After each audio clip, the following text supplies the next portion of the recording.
So there are a lot of people out there that are way more successful than I am out there on YouTube and TikTok. I'm not a multimillionaire. I don't own a mansion. I don't have a Ferrari. I don't have some crazy business that I built from the ground up that's now worth millions of dollars. But I am someone who's able to go from unemployment to over $100,000 in profit in just 6 months, which compared to a lot of the other things out there isn't the most insane, impressive thing in the world. But for me, it was life-changing because it provided a source of income for my family. It was able to give me the foundation to get started with passive income and investing. And although it's not $1 million or $10 million or $100 million that I made, it is a great stepping stone on my journey. And having that money gives me a lot of different options when it comes to investing and creating passive income that I didn't have before. And I didn't do this having some insane Amazon FBA business or having a drop shipping business or, being really good at trading Forex or being a day trader. I don't own or manage any Airbnbs, and I've never done house flipping in my life. And although I believe crypto is amazing and one of the fastest ways to build up wealth, I made 99% of that money without ever touching crypto. I made most of my money by simply leveraging the tried and true principle of massive action. Here's how massive action works. Say somebody with no experience wanted to take a shot from half court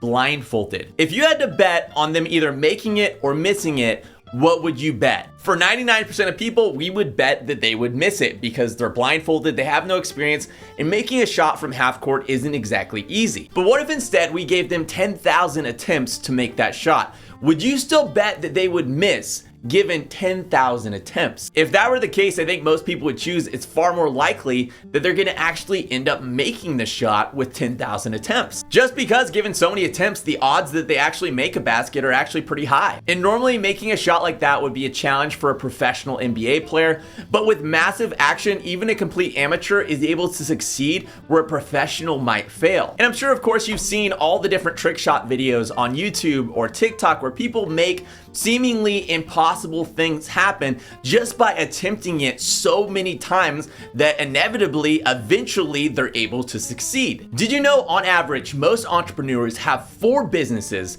that fail before they ever have one that succeeds? Bill Gates showed his idea for Microsoft to over 1,200 people. 900 said no, 300 showed some interest, but only 11 of the 1,200 actually gave him the funds to get started. Colonel Sanders, at age 62, completely broke, drove around from restaurant to restaurant to try to pitch his recipe for fried chicken. 1,009 restaurants in a row turned him down, rejected him, and said no. But on attempt 1,010, finally he got a yes. He was able to succeed with massive action. Thomas Edison attempted and failed to create the light bulb over 10,000 times before he succeeded. J.K. Rowling had over 12 publishers reject her first book, Harry Potter. Dr. Seuss had his first children's book rejected over 28 times. Howard Schultz was turned down by over 217 investors when he tried to get funding for his new business venture, Starbucks. It took James Dyson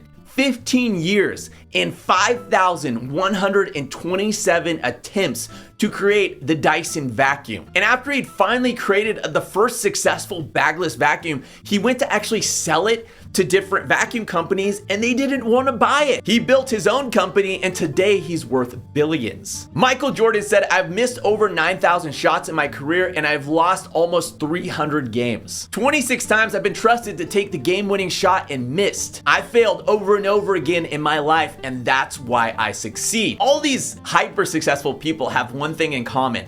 They were massive failures, but they kept taking massive action until they finally eventually sunk that impossible half-court shot. Knowing this, when it came to my own journey, I applied the same principle of massive action to get my results. I would literally think of an idea, then go out there, dive in head first and try it. I didn't spend forever planning or doing product market research or tiptoeing around the idea. I would just learn through massive action and failure. It was uncomfortable, it was hard, and sometimes it was downright terrifying, but I would just do it anyway. Even if I failed miserably, I knew that from that failure, I would be able to take away lessons that would help me in the future succeed. This is a list of just some of the things I've tried in just this past year. Selling things on Facebook Marketplace, land flipping, land wholesaling, Google Ads, affiliate marketing, postal mail marketing, Facebook ads, brand content creation, web design, photography for local businesses, Pinterest ads, marketing for local restaurants, creating an e-commerce brand,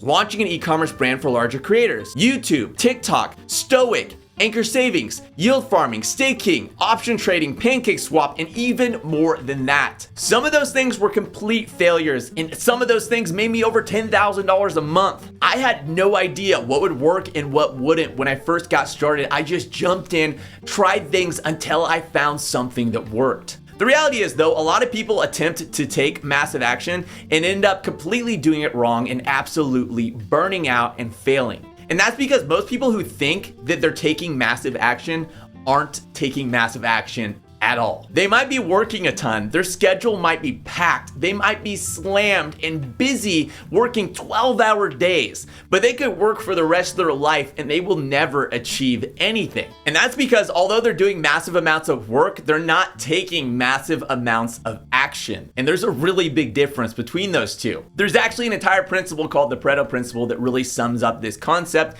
and that's that 80% of your results come from only 20% of your effort. You see, most people felt their week with a ton of busy work that makes them feel really good about themselves. It makes it seem like they're doing a lot of really important things, but in reality, they're not pushing the needle forward even a little bit. Endless meetings, brainstorming, market analysis, revisions, researching, planning, and overall system building is just how most people trick themselves into thinking they're working, but they're really procrastinating. Because all those things are just spinning your wheels. They don't involve any real risk. They don't take you out of your comfort zone. They don't involve the possibility of failure. So people cling to them like lifeboats because they're too afraid to see if they can actually swim. And sadly, that's what most people do, but massive action takers do it completely differently. They just jump into the fray of everything when it's still messy, when they don't know all the answers, when it's imperfect. They just take action without knowing what's going to happen because they know that the only way that they're going to succeed is by taking massive action and learning through failure. Imagine if you spend months planning, brainstorming, and researching just to actually launch your product and find out it doesn't even work. Nobody even likes it. Think of all that time that you've just wasted. And I'm not saying that, planning and brainstorming and all this stuff is unimportant. I'm just saying you need to recognize that that's never going to move the needle forward. Only taking action and actually getting to work is going to move the needle forward. I mean, think about it. If you have a website and it's the most beautiful website on the planet, but you have no customers and no visitors, do you actually have a business?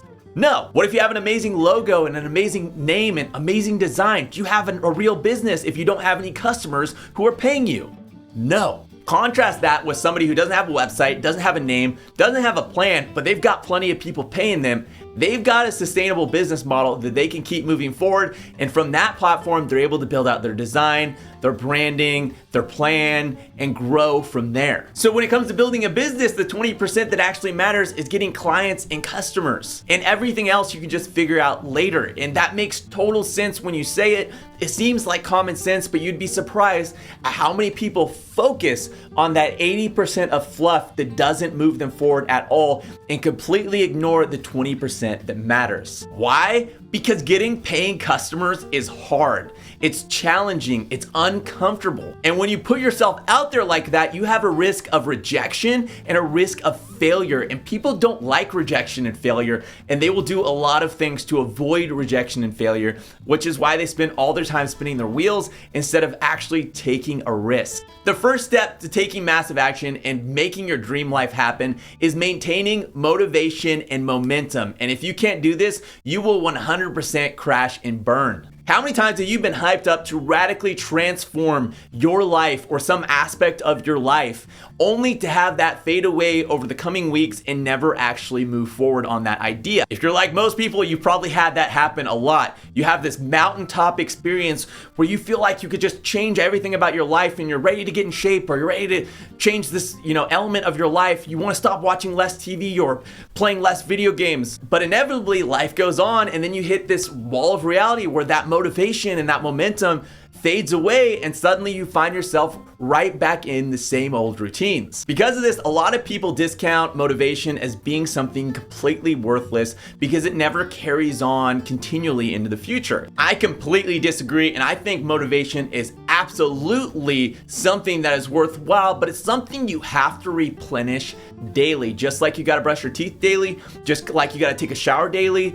just like you gotta keep exercising daily and eating healthy daily, you have to replenish your motivation every single day if you want to continually have momentum. This involves creating a routine that you go through every single day that replenishes purposefully and proactively your motivation. For me, I like to hang things on my wall. I'll sometimes hang up, different wins that I've had in the past, or just things that keep me centered and motivated, or maybe things that keep me focused. Also, at the start of each day and at the end of each day, I write out my dream life. I physically write out where I'm going, what I want to accomplish, what are my goals, and how am I going to get there. And even on top of that, every Wednesday morning, I have a Zoom call with one of my best friends where we talk about life, what we're up to, what we're doing in business, and keep each other pumped and keep each other motivated. Each morning when I'm working out, I listen to an audiobook, which is kind of like being mentored by some of the smartest and most successful people on the planet. All those things keep me motivated, keep me replenished, and enable me to keep moving forward with that momentum. The second thing you need to do if you want to take massive action and make your dream life happen is you need to start focusing. Not only focus on the 20% that really matters,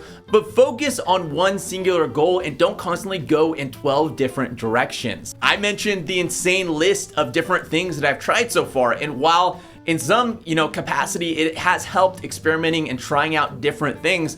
On the other hand, I limited my momentum by quite a bit by spreading myself out so thinly across so many different things that I was trying out. Had I been able to pick one thing that I knew was going to be successful, I could have accomplished exponentially more. Number 3 to take massive action is to leverage the insane power of compounding and to really understand how it works. And this by far is one of the most powerful ways to make whatever future you envision actually happen, actually come to life, and to achieve those dreams that you're after and those goals you're after. An amazing book on this is The Compound Effect by Darren Hardy. I want you to imagine right now you have the choice between $3 million in cash right now or a magic penny that doubles every day only for the next 31 days. Which option would you choose? Most people would choose the $3 million because what can a penny do in just 31 days? Well, if you chose the penny, after 10 days, you'd have $5.12. After 15 days, you'd have $163.84. After 20 days, you'd have over $5,000. And after 25 days, you'd have $167,000. But after 31 days, you'd actually have over $10,700,000 from your magical doubling penny. That's obviously far more than just getting $3 million.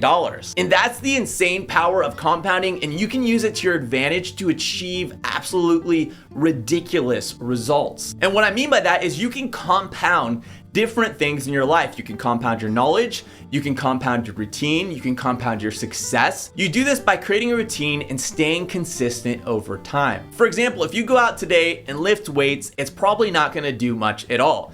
But if you lift weights every day for the next year, you're gonna get some pretty awesome results. Or for example, if you're a little bit overweight and you run 5 miles today, you're probably not gonna notice that much of a difference and you probably won't lose very much weight.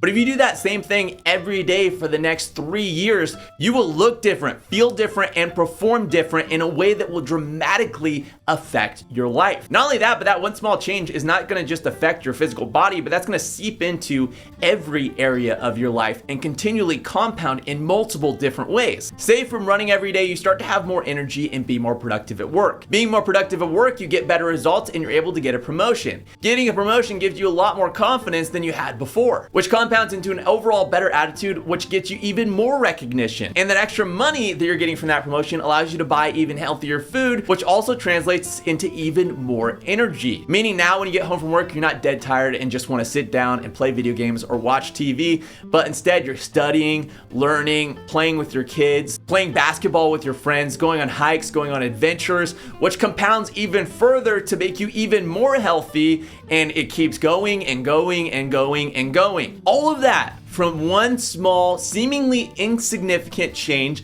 that you consistently maintain over time. If you want to be someone who takes massive action, you got to take ownership of your life. You got to be willing to put in hard work. You have to be willing to fail, to face your fears, to be uncomfortable and push yourself and do things and try things you've never tried before. It will absolutely scare you, and your brain will try to tell you that you shouldn't be doing it. Your brain likes the status quo. It likes to keep things the same because it doesn't like risk. It perceives risk as a threat to your physical well-being, and it'll do anything to scare you out of actually taking action and taking that risk. But if you want to get results and you want to get to your goal, you have to overwrite that and make a conscious choice that despite that I'm scared or uncomfortable or this is really hard, I'm going to consistently, slowly keep moving forward toward where I want to be. And when you're feeling tired and you're feeling burnt out and you're feeling like you can't go any further, I like to think about all the other people out there that are competing for the same thing.